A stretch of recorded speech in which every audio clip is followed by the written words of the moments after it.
Hello everyone and welcome back to Join MNS Academy. The chapter for today is Structure Organization in Animals. Today we will be doing MCQs of this chapter and we are going to do 20 important questions. Along with it, I will also ask you one mystery question. And if you haven't subscribed to our channel, please subscribe to our channel and you can also get PDF of this session on our Telegram channel, which is Join MNS Academy. Now let's start with the questions. Starting with the first question, the supportive skeletal structure in human external ears and in the nose tip are example of option A ligament, option B bone, option C areolar tissue, option D cartilage. तो यहाँ पे हमसे पूछा गया है कि जो skeletal support structures होते हैं जैसे कि जो हमारा एक्सटर्नल ईयर है वहाँ पे और जो हमारे नोज टिप में है वो क्या है, वो किस टाइप का स्ट्रक्चर है, क्या वो लिगामेंट है, बोन है, एरियोलर टिश्यू है या फिर कार्टिलेज है। तो इस क्वेश्चन का जो करेक्ट आंसर है वो है ऑप्शन डी कार्टिलेज। जो एक्सटर्नल ईयर या फिर जिस पार्ट को हम पिन्ना बोलते हैं या फिर जो नोज टिप में जो हमारे स्केलेटल स्ट्रक्चर्स होते हैं वो कार्टिलेज होते हैं, इसलिए डी इसका करेक्ट आंसर है। Next is the ciliated columnar epithelial cells in human are known to occur in option A Eustachian tube and stomach lining, option B bronchioles and fallopian tubes, option C bile duct and esophagus, option D fallopian tube and urethra। जो ciliated columnar epithelial sales है वो humans में कहाँ present होते हैं, उसका example पूछा गया है। तो इसका जो करेक्ट आंसर है वो है ऑप्शन बी। जो ब्रोंक्यूल्स एंड हमारे फैलोपियन ट्यूब होते हैं वहाँ पे सीलिएटेड कॉलुमिनार एपिथेलियल सेल्स होते हैं। ये वन वे मूवमेंट में या पैसेज, जो भी मॉलिक्यूल का पैसेज होता है उस पैसेज के लिए हेल्पफुल होते हैं। इनका डायरेक्शन मूवेबल होता है कॉलुमिनर सेल्स का, उसके वजह से। Next is earthworm have no skeleton but during burrowing the anterior end becomes turgid and act as hydraulic skeleton. It is due to option A gut peristalsis, option B setae, option C coelomic fluid, option D blood। तो यहाँ पूछा गया है कि जो earthworm होता है उसकी बॉडी में कोई स्केलेटन नहीं होता है, वहाँ पे जस्ट मसल्स होते हैं, फिर भी उसकी बॉडी का एंटीरियर एंड में कुछ सेल्स होते हैं या कोई एक पार्ट होता है जो टर्जिड की तरह एक्ट करता है, वो हाइड्रोलिक स्केलेटन की तरह एक्ट करता है। तो उस पार्ट को क्या बोला जाता है? तो यहाँ जो ऑप्शंस हैं वहाँ से जो करेक्ट है वो है ऑप्शन बी सीटे। उस पार्ट को सीटे बोलते हैं एंड वो टर्जिड हो जाता है और जब अर्थवॉर्म बरो फॉर्म करता है, उस बरो से बाहर आता है, तो उस टाइम वो उसको हेल्प करता है like a skeleton. Next is the cell junction called tight adhering and gap junction are found in option A connective tissue, option B epithelial tissue, option C neural tissue, option D muscular tissue. तो यहाँ पूछा गया है कि जो यहाँ example है cell junction का, जिनको हम गैप जंक्शन या फिर टाइट जंक्शन और अडहेरिंग जंक्शन से नाम से बोलते हैं, तो वो किस टाइप का है, उसका एग्जाम्पल इसमें से कौन सा है। सो जो करेक्ट आंसर है वो है बी एपिथेलियल टिश्यू।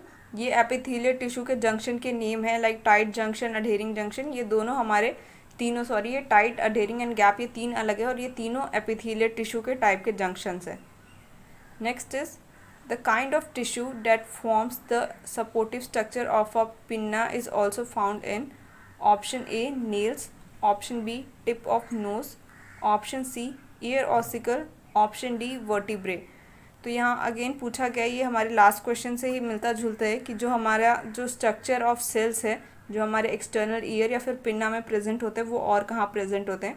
तो अभी हमने लास्ट क्वेश्चन में देखा था कि वो टिप ऑफ नोज़ में भी प्रेजेंट होते हैं, इसलिए जो इसका करेक्ट आंसर है वो है option B tip of the nose. Next is mast cell secrete. जो मास्ट सेल होते हैं वो क्या सिक्रीट करते हैं? Option A haemoglobin, option B heparin, option C myoglobin, option D histamine.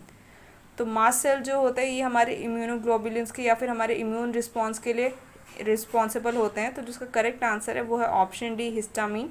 Histamine जो होता है ये हमारे जो एलर्जिक रिएक्शन है वहाँ पे इन्वॉल्व होता है, इसकी वजह से हमारे बॉडी में एलर्जिक रिएक्शन होती है, इन्फ्लामेशन, रेडनेस, ये सब।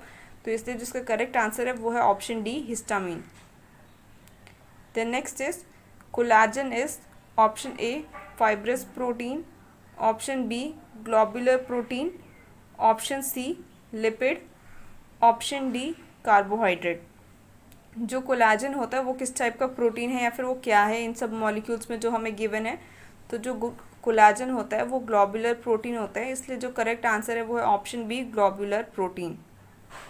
Next is melanin protect from option A UV rays, option B visible rays, option C infrared rays, option D X rays.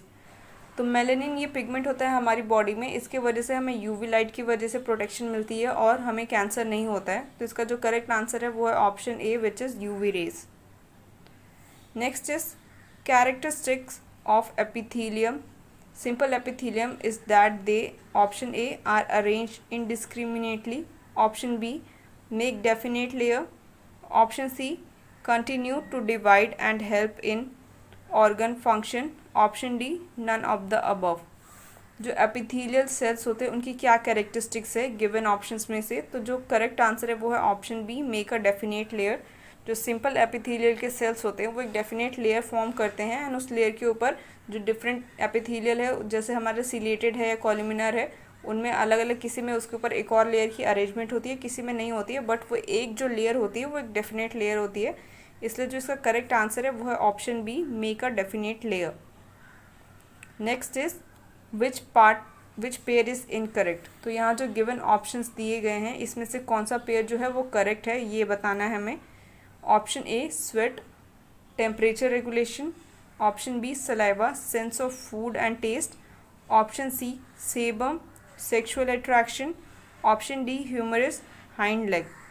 तो यहाँ पे जो करेक्ट है वो है ऑप्शन ए जो स्वेट है। स्वेट हमारी बॉडी का एक टेम्परेचर रेगुलेट करने में हेल्प करता है। जो सलाइवा है वो सलाइवरी ग्लैंड से एसोसिएटेड है और वो फूड की डाइजेशन में हेल्प करता है, टेस्ट के लिए नहीं है। टेस्ट के लिए हमारे टेस्ट बर्ड्स होते हैं। जो नेक्स्ट है वो है सेबम। सेबम जो होता है एक वैक्सी सिक्रीशन होता है जो हमारे सቤशियस ग्लैंड से निकलता है लाइक ईयर से। It is not for sexual attraction. The next जो है वो है ह्यूमरस। ह्यूमरस जो है ये एक लॉन्ग बोन है जो हमारे आर्म्स में प्रेजेंट होता है। ये आर्टिकुलेट होता है विद स्कैपुला, और जहाँ हमारी ग्लिनोइड कैविटी या फिर ये जो शोल्डर बोन होती है वहाँ पे प्रेजेंट होता है। तो गिवन में से जो बाकी तीनों ऑप्शन है वो रॉन्ग है, ओनली जो स्वेट एंड टेम्परेचर रेगुलेशन है वो करेक्ट है। तो correct answer for this question जो है वो है option A. Ligament is oblique and option A inelastic white fibrous tissue, option B modified white fibrous tissue, option C modified yellow elastic fibrous tissue, option D none of the above. So यहाँ पे पूछा गया है कि जो ligament होता है वो किस टाइप का टिश्यू होता है। तो जो इसका करेक्ट आंसर है वो है option C modified yellow fibrous tissue. तो ये जो मॉडिफाइड येलो फाइब्रस टिश्यू होता है ये लिगामेंट में फॉर्म होता है और ये बिकॉज येलो टाइप का दिखता है इसलिए इसका नाम होता है येलो फाइब्रस टिश्यू। एंड जो हमारा नॉर्मल फाइब्रस टिश्यू होता है उसकी मॉडिफिकेशन के बाद फॉर्म होता है लिगामेंट, इसलिए इसका नाम है modified yellow elastic fibrous tissue. Next is hair present in the skin are option A epidermal in origin and made of dead cell, option B epidermal in origin and made of living cell, option C dermal in origin and made of living cell, option D dermal in origin and made of dead cells। तो हमें पूछा गया है कि जो hair होते हैं वो हेयर किस टाइप के सेल्स की वजह से फॉर्म होता है। तो ये जो करेक्ट आंसर है वो है option A epidermal in origin and made of dead cells. जो हेयर है वो डेड सेल्स की वजह से बनता है और ये एपिडर्मल ओरिजिन का होता है। Next question is blood of Ferritima is option A blue with hemocyanin in corpuscle cells, option B blue with hemocyanin in plasma, option C red with hemoglobin in corpuscle cells, option D red with hemoglobin in plasma। Pheretima जो होता है ये earthworm है और यहाँ पूछा गया है कि जो अर्थवॉर्म है उसका ब्लड कैसा होता है। तो जो यहाँ करेक्ट ऑप्शन है वो है red with haemoglobin in plasma. तो जो अर्थवॉर्म का सर्कुलेटरी सिस्टम है वो क्लोज सर्कुलेटरी सिस्टम है विच मीन्स वहाँ पे ब्लड वेसल्स एंड कैपिलरीज होंगी एंड जो ब्लड है वो कंपोज होता है प्लाज्मा से एंड वहाँ पे आरबीसी प्रेजेंट होते हैं और जो रेड कलर का होता है बिकॉज ऑफ हीमोग्लोबिन। तो जो करेक्ट आंसर है वो है red with haemoglobin in plasma. Next is Haversian canal occur in option A humerus, option B scapula, option C pubis, option D clavicle. तो जो हैवर्जियन कैनाल है ये हमारी जनरली लॉन्ग बोन्स में प्रेजेंट होता है। तो यहाँ पूछा गया है कि किस में ये प्रेजेंट है और ये जितने भी गिवन ऑप्शन है ये सारे हमारे बोन्स हैं। प्यूबिस जो है ये हमारा पेल्विक रीजन का बोन है। देन क्लेविकल जो है, क्लेविकल एंड स्कैपुला जो है ये हमारे शोल्डर रीजन का है। ह्यूमरस जो है ये हमारे लॉन्ग बोन होता है और लॉन्ग बोन्स के अंदर ही जनरली हैवर्जियन कैनाल प्रेजेंट होता है। तो जिसका करेक्ट आंसर है वो है ऑप्शन ए, लॉन्ग बोन जो होता है ह्यूमरस। तो ह्यूमरस हमारे हैंड में है और जो दूसरा लॉन्ग बोन होता है उसका नाम फीमर है जो थाई बोन में है। तो आपके ऑप्शन में या तो ह्यूमरस होगा या तो फीमर होगा। तो आप इन दोनों को याद रखना कि Haversian canal only long bones में प्रेजेंट है और लॉन्ग बोन्स के एग्जाम्पल है humerus and femur. Next is earthworm are option A ammonotelic when plenty of water is available, option B ureotelic when plenty of water is available, option C uricotelic when plenty of water is available, option D uricotelic under condition of water scarcity। तो यहाँ पूछा गया है जो earthworm है, earthworm का जो excretory waste है वो क्या होता है, तो इसमें से वो कौन सा है। तो जो ऑप्शन ए है वो करेक्ट है, ammonotelic when plenty of water is available. जो अर्थवॉर्म होता है, अर्थवॉर्म का जो एक्सक्रीटरी ऑर्गन है उसको नेफ्रीडिया बोला जाता है और इसका जो मेजॉरिटी ऑफ एक्सक्रीटरी वेस्ट होता है वो अमोनिया की फॉर्म में होता है। तो जब वाटर अवेलेबल है उसके पास तो ये अमोनोटेलिक होता है और जब ये टेरिस्ट्रियल रहता है मीन्स प्लांट या फिर लैंड्स पे जब ये रहता है तो वहाँ पे ये यूरिकोटेलिक होता है। तो इसमें दोनों मोड ऑफ एक्सक्रीशन अवेलेबल है, अमोनोटेलिक भी और यूरियोटेलिक भी। जब ये वाटर में रहता है तब अमोनोटेलिक होता है एंड जब ये लैंड पे रहता है तो ये यूरिकोटेलिक होता है। तो ये एक इंपॉर्टेंट फीचर है अर्थवॉर्म का, ये आपको याद रखना पड़ेगा।